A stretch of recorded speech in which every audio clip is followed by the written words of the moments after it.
With some additional new information. Melissa, what do you have? What can you tell us? Well, there's a lot going on Twitter. That's how we're finding out most of our information, Craig.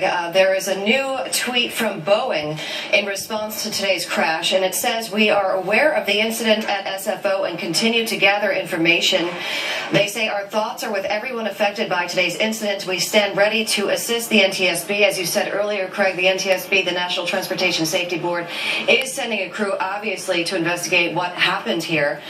There's also a lot of tweeting going on from people who were at the airport and actually on the plane.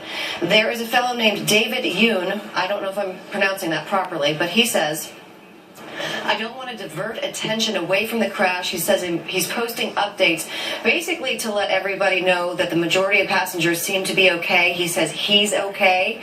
He says lots of activity here. He's asking his friends, "Please don't call right now. I'm fine." He says that people are mostly calm. He says that fire and rescue people are all over the place. They're evacuating the injured and haven't felt this way since 9/11. So obviously this was very traumatic. Even though it seems that most people do seem to be calm and okay, we are also hearing that San Francisco General is standing by to receive the injured, and we are waiting to hear more on that. Correct? All right, Mr. Rayberger, thank you so much, and I know you're obviously going to continue to watch for the information coming across social media. We should note here that NBC LA, our affiliate in Los Angeles, is quoting San Francisco Fire right now. They're saying that there were 303 people on board.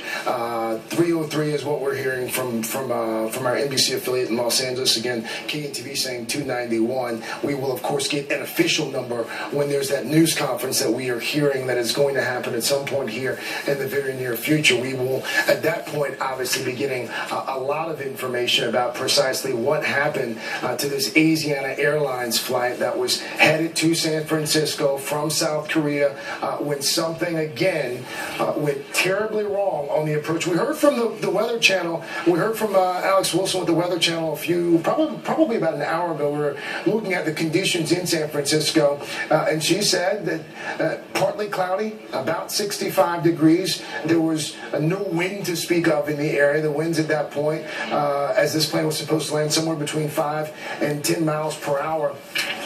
A federal aviation official, again, saying that at this point it's not immediately known whether there are any injuries aboard the flight. We do know that an NTSB team, as is customary, is headed to the scene of that crash landing in San Francisco. All of this went down, we're told, sometime around 11:15 local time in San Francisco.